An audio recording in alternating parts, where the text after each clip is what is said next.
Okay, so sabi ko, at ako nga, fan ako ng parehas din yung trabaho kasi yung napakaseryosong mga bagay, nako-condense niya siya into a series of images or a series of illustrations or a series of collage works.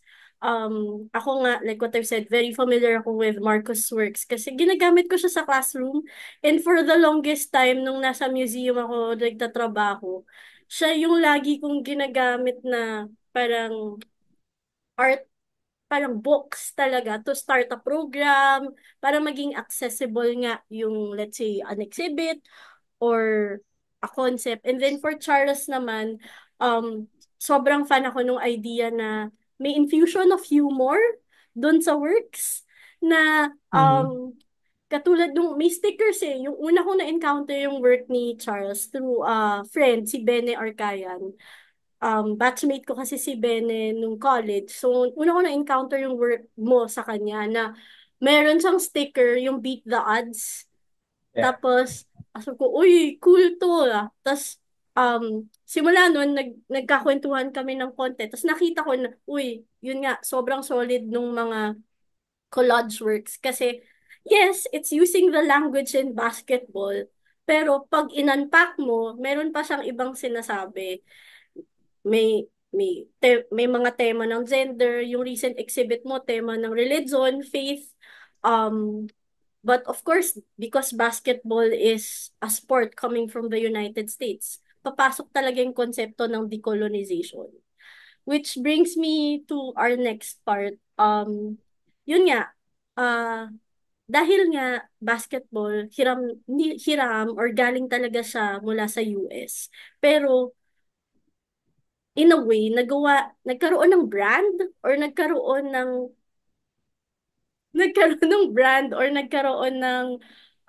ibang pamamaraan ang mga Pilipino para laruin ito. At actually, maging passion, maging obsession in a way. Kasi yun nga eh, from generation to the generation na pass siya. Um, okay, how did we take, in yung point ng question, how did we take ownership of the sport? And why is Philippine basketball something that's really different pag nanood ka ng games? Pag nanood ka ng game sa community or PBA versus an NBA game. Maliban syempre sa ano niya, sa laki niya, but I guess yung day to day, yung grind, yung feel, how paano iniba ng Philippines yung basketball as a sport. A- Ako sa tingin ko Mm, kasi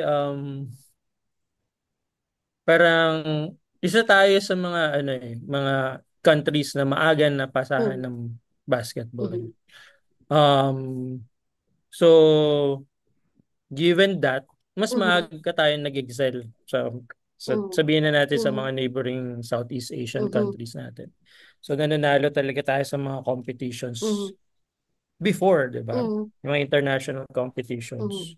Kasi nga maaga tayo na-expose. mm, And yung mga players natin, parang hindi naman sila ganun kalalaki, 'di ba? mm, Or mm, ganun ka athletic. Pero mm, dahil maaga tayo na-expose, may advantage tayo. So nakita ng mga Pinoy na achievable to. mm, Kasi kayang mag-dominate ng maliit na player natin mm, dati um mga earlier days, kaya mag-dominate nila kahit maliit sila. So parang kita nila na kaya din nila. So mm, in a way, parang na-empower yung mga Pinoy na achievable maging basketball player. So kaya, 'di ba? Yan, laro-laro sa mga kalsada kasi kaya kong gawin mm, yun to eh. Kahit maliit ako eh. And nung nag-evolve nag-evolve yung game. Andiyan na, nagdo-dominate na ngayon yung mas malalaking na player, mas malalakas kasi before, doon nagaganap sa paint talaga lahat eh. mm, mm, mm, mm, Scoring. Ayan, so medyo parang naabutan na tayo ng mga ibang Southeast Asian mm, countries natin na mas may mas malalaking players. na mas maaga na rin sila sa start maglaro. Hanggang sa ngayon, with the evolution of the game, lumabas na naman. So parang, andyan na naman tayo Pinoy, di ba? So kung saan-saan na naman tayo nakakarating kasi the game has, parang spread out yung, yung laro eh. Nawawala na nga ng parang marami na ngang nagiging obsolete na position sa game, lalo na sa NBA. Mm. Dahil, go. Dahil, hindi sila nakakapag-evolve dun sa game, which is kailangan ng tumira ng malalaki. Marunong na silang tumira sa labas. So tayo, may advantage na naman tayo kasi even before, ando na yung game ng mga Pinoy nasa labas Na, kasi mga oo. liit nga tayo eh. So, ayun, yun yung observation ko sa kanya. Sa Sorry. akin, sa akin yung relation din sa sinabi ni Mm. Marcos na like paano natin na Philippinize kumbaga o Mm. naging sariling sa atin Mm. yung basketball. Yung isang point is kagaya nung kay Marcos. Since maliliit tayo, nakaisip tayo ng way kung paano laruin yung sport na Mm. parang hindi mo kailangan makipagkompetensya sa Mm. like tangkad. Parang ginawa natin sa bilis, ganyan. Sa bilis, yung parang fast-paced, pagiging fast-paced ng game, and then like passing, shooting, ganyan. Yun. That's how we change like, how we own the game. Next thing is yung, like, away from the court, away from the game. Like, kung paano natin, yun nga, how,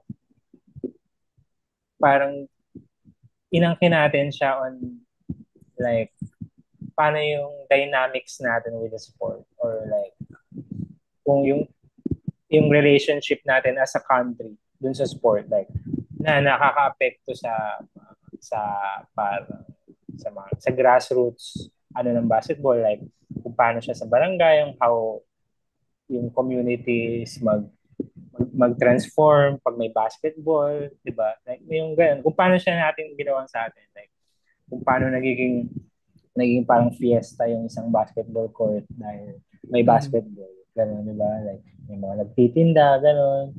And, dami pa, like, aesthetics, like, the Mm. jerseys and Mm. everything. Though, Mm. parang sobrang sa West pa rin galing yung influence natin dun. Pero, nakikita ko ngayon kung paano siya naging sa atin, like, how Mm. we own it. Ganun. Sobrang lawa kasi kung paano natin naging sarili sa atin yung basketball. Mm. May And yun nga, dagdag lang Mm. ako. Ay, sige, yeah, sige, Mm. sige. sige. Like, kagayang sabi ko, kagaya nung yung show ko ngayon, Mm. like, yung about belief and Mm. everything, diba? Parang, ano yun trademark yun ng Philippine basketball like believing in something. Diba? Mm. Hilas nga yung puso. I'll go, Marcos. Ayun, idagdag ko lang kasi naalala ko lang na yun nga pala, yung basketball parang ingrained sa culture din natin or talagang parang parte na ng buhay ng mga Pilipino. Yeah, yeah. Kasi kahit saan makikita ka ng Okay. basketball court. And naalala ko lang din na yung basketball court sa isang community, doon nagko-congregate ang mga Mm. tao. Mm. Yeah, Whether yeah, may yeah. paliga, Mm. may pa-fiesta, Yeah, mayroong Zumba, may pa-zumba, mayroong pa libreng gupet, ganyan, mga Oo, ganun. 'di ba? Yung mga ng mga barangay, 'di ba? Doon sineselebrate lagi Yeah, sa Mm. court. So talaga halos doon na talaga nabubuhay yung community lalo na sa mga yung mga nakatira na outside ng mga outside the mga villages, 'di ba? Mm. yeah, Ayan Mm. talaga, yun talaga yung court parang pangalawang bahay mo na yan. Diyan Mm. ang Mm. nagaganap lahat ng mga pangyayari sa isang Mm. barangay. Mm. Mm. yeah. Mm. Ayun. I mean, sisingit ko lang ulit. Sorry, Go. lagi Go ako lang. nasisingit sa Go. trabaho. Hindi, kasi parang sobrang related Yung show ko, if napuntahan nyo ng Mm. 2020, Mm. yung The Day the Court Stood Mm. Still. About dun Mm. yun sa mga courts Diba na yung lockdown, yung pandemic. Mm. Tapos parang nawala yung bawal na mga mag-basketball and mga ganon. And then tinatanggal yung mga ring. Then yun, about dun sa kung paano anong nangyari dun sa mga calls na naging ano siya, naging parang evacuation area or Mm. whatever, or quarantine area, din nagpapano, yun, about it. Kagaya, So in ano, a way parang, na sige, tuloy yeah, Charles. yun, ano yung, kagaya sabi mo, Marcos, na ano siya, crucial siya sa community building, Mhm. Mm. yung mga courts. So Feeling in ko, a way isa siya na sa main. kahit di tayo nagba-basketball, importante pa rin sa atin yung Yeah, court Community. or yung court, Mhm. yeah. basketball, di ba? Kasi nabubuhay tayo doon. Yeah, yeah, Yung espasyo para mag-congregate, para maging isang community nga. Kaya ako rin natanong kanina yung paano yun, nagbago na yung experience, 'di ba? Kung dati community yung experience mo ng pag-experience ng sport kasi doon ka manonood. Pero yun nga, like what you've said, Marcos and Charles, nandun pa rin naman yung courts eh. The spaces are still there and they still serve that purpose. Kung saan lahat ng tao may opportunity na gamitin siya. Kasi siya yung public space. At siya lang yeah. din yung may malaking space para kasya lahat. Para magawa mo Yeah, din Oo, talaga lahat. Kasi multipurpose siya eh. Or yeah. tama. 'di ba? Multipurpose hall siya nasa kadalasan, kadikit siya ng multipurpose hall or barangay hall ng bawat barangay sa Pilipinas. Or kung yun Mm. nga, kung sa probinsya man o sa mga sitio, as in soil siya, pero doon pa rin pupunta yung mga tao. Doon Yeah. mo pa rin Oo. makikita si Ka ganito, si Manang ganito, Manong ganito at a certain time period. Okay, down to our last two questions. Ah, kasi ang ang art very crucial din siya sa sport in itself kasi maliban dun sa moves kasi dun pinapakita ng bawat player yung kanilang signature. Doon nila pinapakita yung kanilang artistry, physicality. Pero doon naman sa back end ng sport, ang daming merch, ang daming brands na Yeah. na sa basketball nakaangkla. Mapasapatos man yan, kung anumang item ginagawang related dun sa sport. Um, at kayong dalawa, parehas din kayong gumagawa ng merch, zines, ganyan. So, in your own way, paano naka-impluwensya yung sport, kung ano mang aspeto nito, kung aesthetic man or kung yung disiplina, share your experience. Perhaps Charles can go first. Ako kong, sobra akong, as in basketball Listen.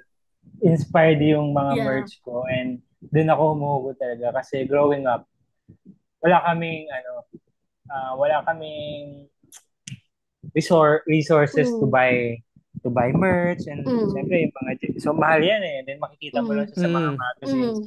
Then sabi ko, ako gawa na lang ako ng sa akin, di ba? Like minsan nagsimula lang naman lahat yung paggawa ko ng merch and everything about basketball, like personal ano ko lang, like gusto ko lang gawin for me. Mm.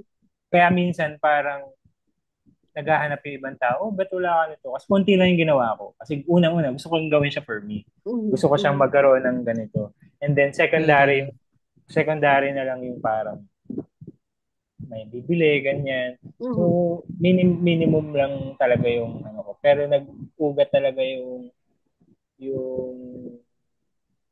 inspiration ko on the merch, jeans, basketball eh, parang sobrang di ko kailangan di ako mahirapan mag-isip.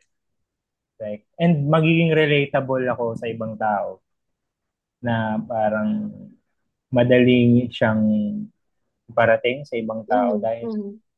basketball yan eh, one way or another. Tsaka marami kang matitisod na tao na hindi mo alam na mahilig pala sa basketball, na wala sa itsura nila. Yun. Mm. O Eh, sige. yun. Marcos.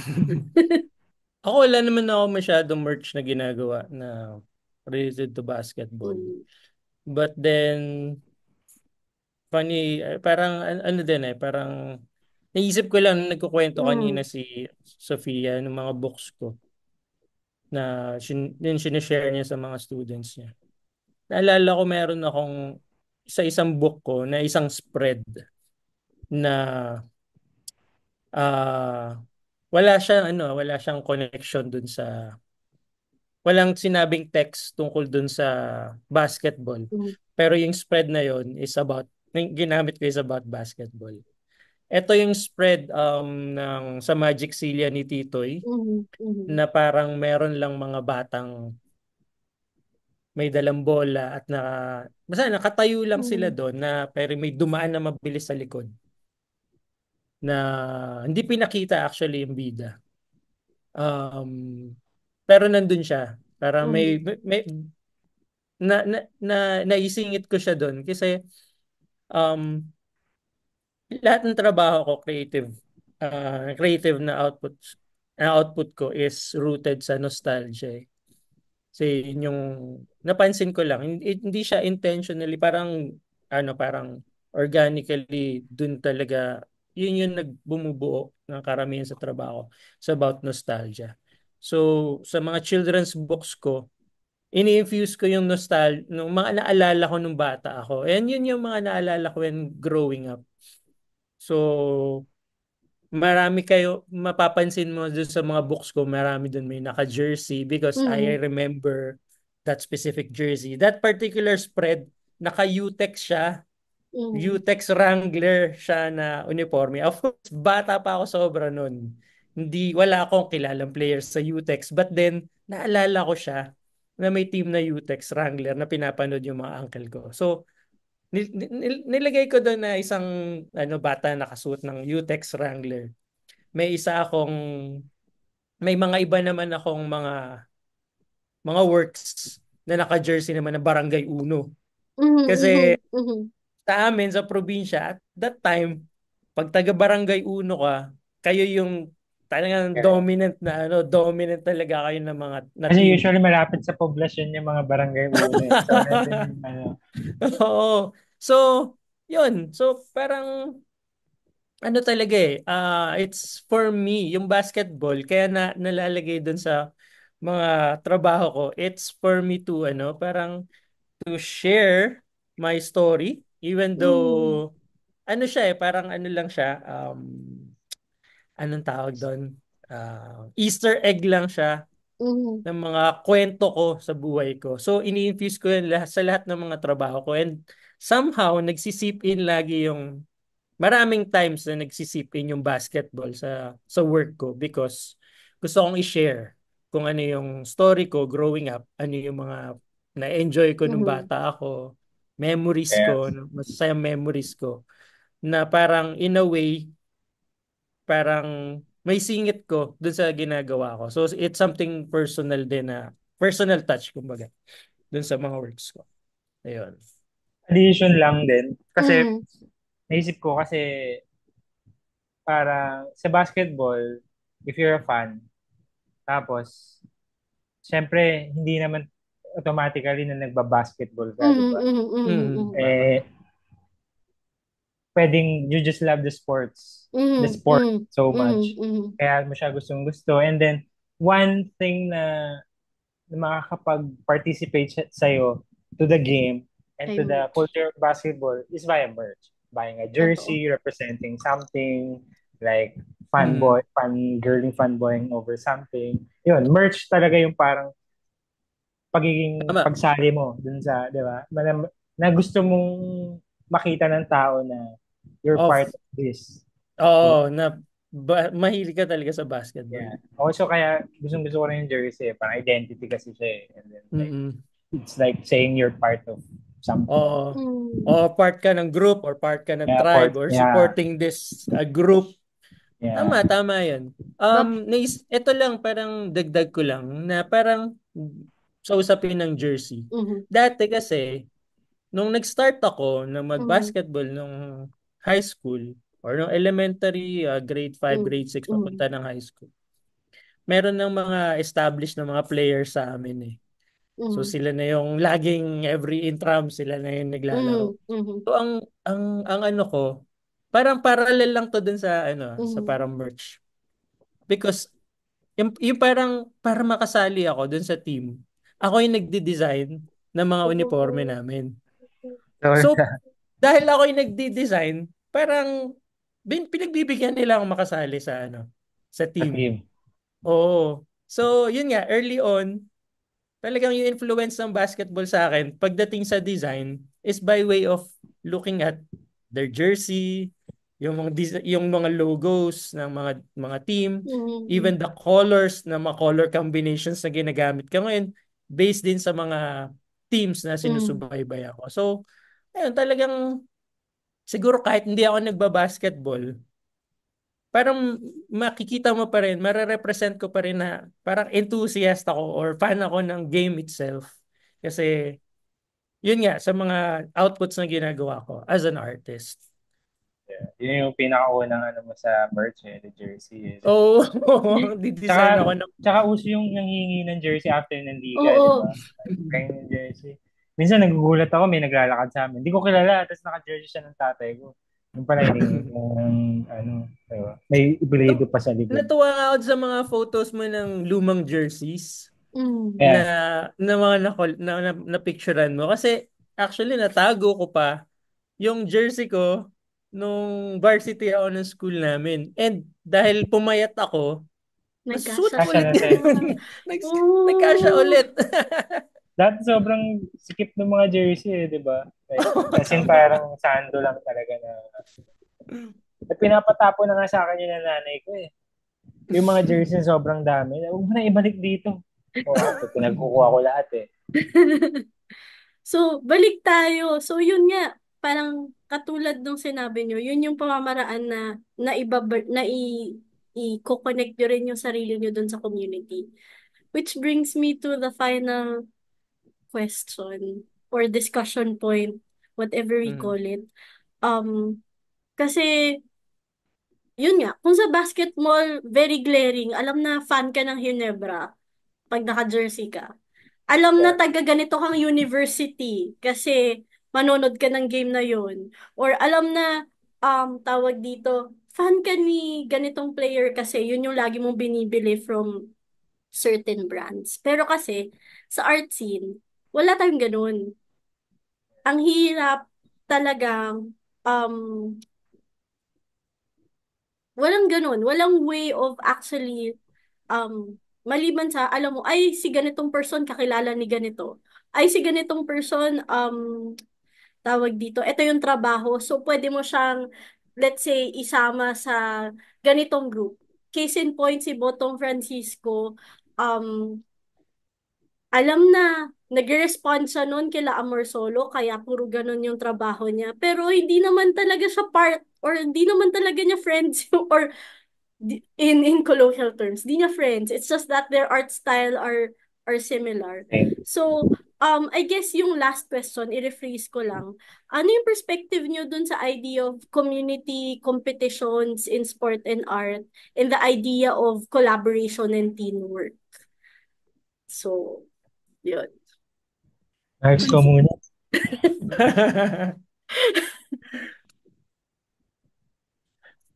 Oo.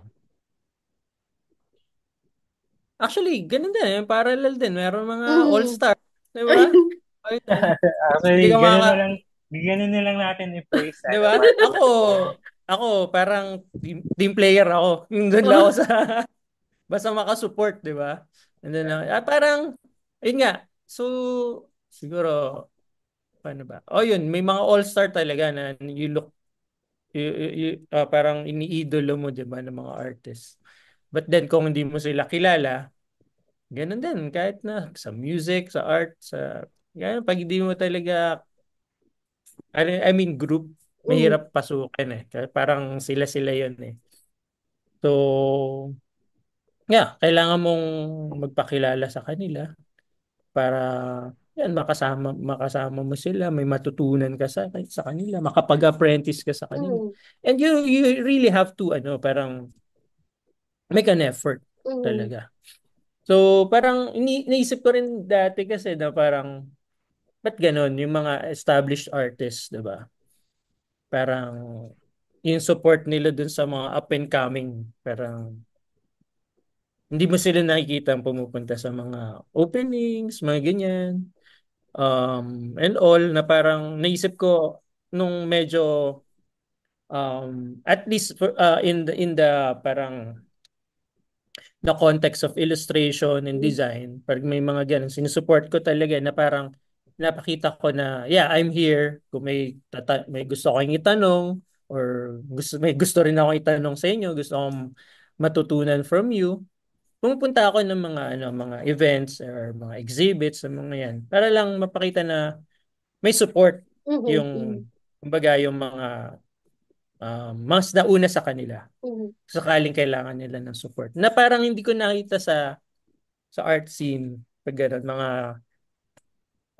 pag mga nauna na parang okay, ang ganda sana 'di ba kung nandun sila dun sila sa exhibit mo.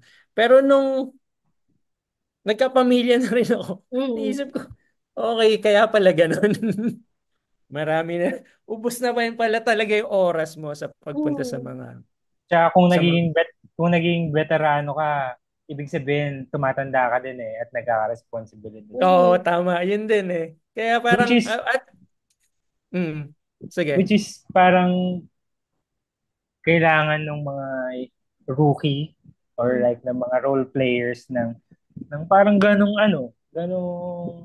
kind ng kasi 'di ba pag halimbawa sa isang team ng basketball, rookie ka or mhm, kailangan kailangan sa team may veteran kayo eh.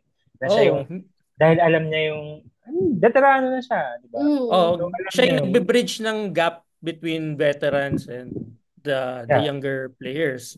Meron ngang iba na nandun pa rin sila sa roster, hindi naman sila naglalaro because they have the veteran presence, di ba? mhm, Sila yeah, yung oo. Yeah, tumutulong sa actually culture. exactly. Na parang wala na silang ginagawa, hindi ba? Parang kumbaga sa art parang okay, established ka na. mhm, Oo. mhm, Isang painting na lang kailangan mo sa isang taon, di ba? Parang mga gano'n. Oh. So, pero, hindi ka, sana lang, kahit hindi ka kita, di ba? Parang, Mm. although, hindi ko rin naman alam kasi pero, hindi nga kita, di ba? Low-key nga. So, Mm. ganun lang din yung siguro comparison ko with the like competition, if yun naman lang yung pag-uusapan. I mean, hindi naman mawawala yan din talaga sa art eh. I mean, for me. Mm. For me. Tsaka yung mga competition na yan, parang ano yan, parang challenge yan eh. Parang, Yeah, diyan ka nga eh, lalakas eh, di ba? Yung train for oh, this. Kasi may sasalihan ka na liga, ganyan. mm. Actually, parang yun din yung nakakapagpa, even sa basketball or dun sa art, parang yun napapatuloy sa akin eh. Parang may nakita ko, parang kaya kong gawin yan, subukan ko nga. So, Eh, malalaman mo kung kaya mo talaga o hindi, di ba? Parang, uy, may trabaho siya na, parang ang dali-dali naman nun. Tapos nandiyan na, tapos susubukan mo parang, mahirap pala. Di ba? Parang, di ba? mukha lang. Di ba kahit Oo, mukha pag lang. nanonood ka ng basketball, parang, uy, Hmm. kaya ko yan ah. Tapos pag nandun ka na, ay hindi pala. Tama. So, parang nakakapag, siya yung nakakapag, isang drive for you to, parang to explore, excel, or experiment more sa game mo. Although ako wala na akong mabubuga sa game ko, yun na talaga.